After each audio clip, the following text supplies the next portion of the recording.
Hello guys, कैसे हो आप लोग। इस वीडियो में डिस्कस करने वाले हैं किस तरह से आप स्टॉप लॉस हंटिंग के अकॉर्डिंग चार्ट को रीड कर सकते हैं इजी तरीके से और अपना ट्रेड खुद आइडेंटिफाई कर सकते हैं कि कहाँ पे आपको बाइंग करना है, कब आपको सेलिंग करना है। तो सारा कुछ इस वीडियो में डिस्कस करने वाला हूँ। और एक बात आपको क्लियर कर दूँ, देखिए सबका चार्ट रीड करने का तरीका और साइकोलॉजी माइंडसेट अलग अलग होता है। तो कभी भी ना किसी का साथ पूरा कंपेयर करने का कोशिश मत कीजिए। सबका अपना अपना सेंटिमेंट साइकोलॉजी के अकॉर्डिंग चार्ट रीड करता है।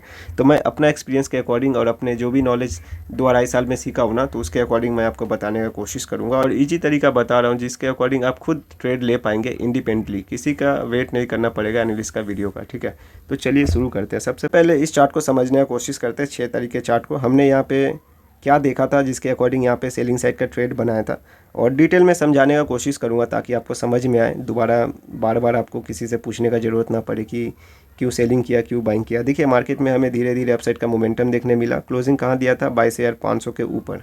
पहले सेलिंग कहाँ से आया था? 22,500 से। ठीक है, अब देखिए जो प्रीवियस डे का चार्ट होता है ना, जैसे मैंने यहाँ पे सेलिंग कर रहा हूँ ना, तो प्रीवियस डे का जो चार्ट है ना, उसका लास्ट 45 मिनट तो 1 घंटा जो मार्केट ट्रेड करता है ना, वो काफ़ी ज़्यादा इंपॉर्टेंट रहता है।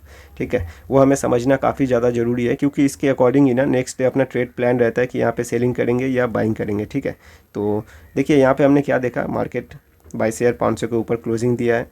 उससे पहले क्या किया था? 22,500 से सेलिंग आया था। अब देखिए जब ये सेलिंग आया होगा ना, काफ़ी लोग यहाँ पे सेलिंग किए भी होंगे, काफ़ी लोग ब्रेकडाउन के बाद किए होंगे, काफ़ी लोग रिट्रेसमेंट के बाद किए होंगे।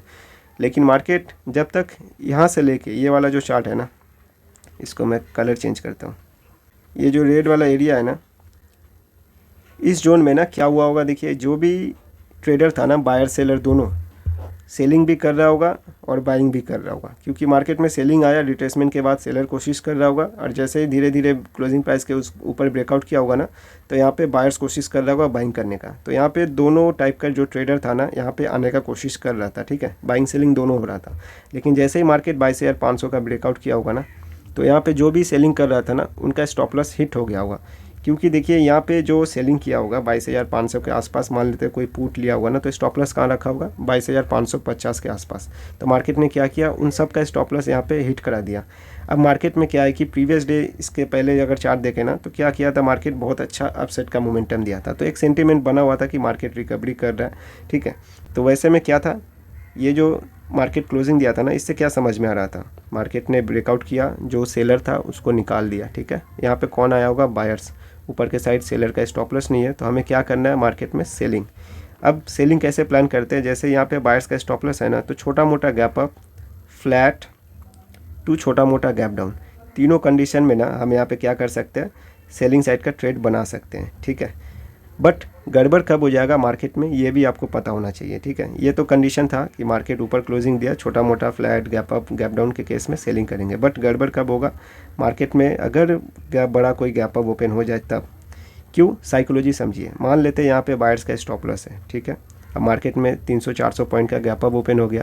वैसे में क्या होगा, जो यहाँ पे बाइंग करके बैठे हैं ना, वो ठीक ठाक प्रॉफिट में आ गए। अब मार्केट क्या डायरेक्टली इनको टारगेट नहीं कर पाएगा। आप अपने पे लेके देखिए, मान लेते हैं आपने यहाँ पे 22,500 का कॉल लिया था, market 400 point gap up open दे दिया, आपका 100 का कॉल था, 100 का प्रीमियम था, वो 200 के आसपास दिख रहा है आपको। तो आप वहाँ पे क्या करेंगे, मार्केट ओपन होते तुरंत प्रॉफिट बुक करने की कोशिश करेंगे, क्योंकि आपका प्रीमियम डबल हो गया। अब वेट नहीं करेंगे कि मार्केट फिर से 100 के आसपास आए तो अपना ट्रेड कट करेंगे, बिल्कुल नहीं। ज़्यादा से ज़्यादा क्या होगा, 10-20 पॉइंट का रिस्क लेके वेट करेंगे कि ठीक है थोड़ा सा और वेट करते हैं, गैप ओपन दिया, ऊपर जा सकता है। लेकिन जैसे ही 180 आएगा, 150 के आसपास आएगा ना, आप कहीं भी अपना ट्रेड कट करके निकल जाएंगे मार्केट से। ठीक है, तो इसलिए ज़्यादा बड़ा कोई गैप अगर ओपन हो जाता है और नीचे बायर्स का स्टॉप लॉस पड़ा है ना, तो फिर आपको बायर्स को टारगेट नहीं करना है। फिर मार्केट में आपको क्या करना है, वेट करना है, देखना है किस तरह से स्ट्रक्चर वगैरह बना रहा है, उसके अकॉर्डिंग ट्रेड डिसाइड करना है। तो एक अलग कहानी है।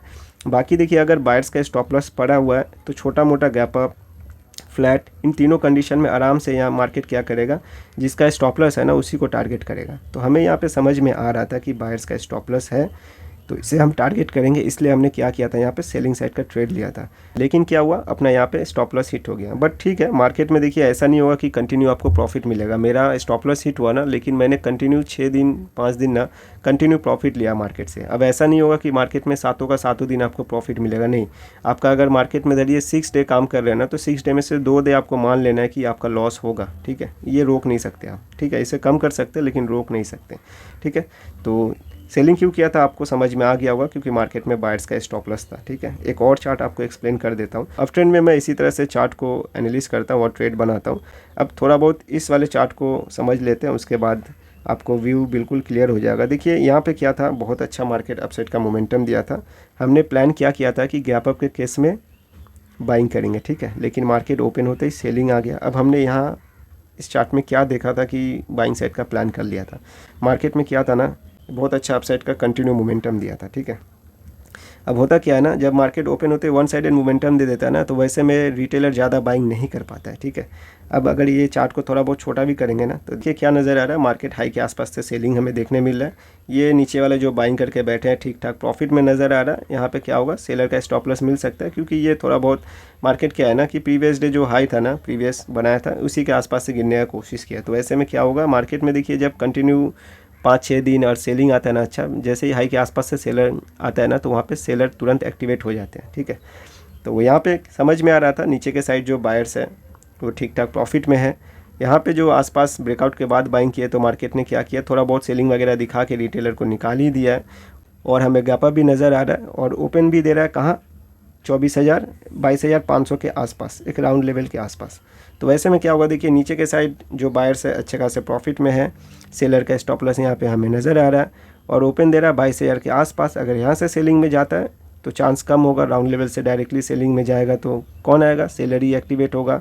तो वैसे में हम क्या करेंगे, कॉल साइड का ट्रेड प्लान करेंगे। लेकिन यहाँ पे क्या हुआ, देखिए हमने मार्केट में वेट किया, मार्केट कंटिन्यू सेलिंग में ही चला गया। अब देखिए यहाँ पे अगर सेलिंग भी करते तो आराम से टारगेट मिल जाता है, इतना मोमेंटम था।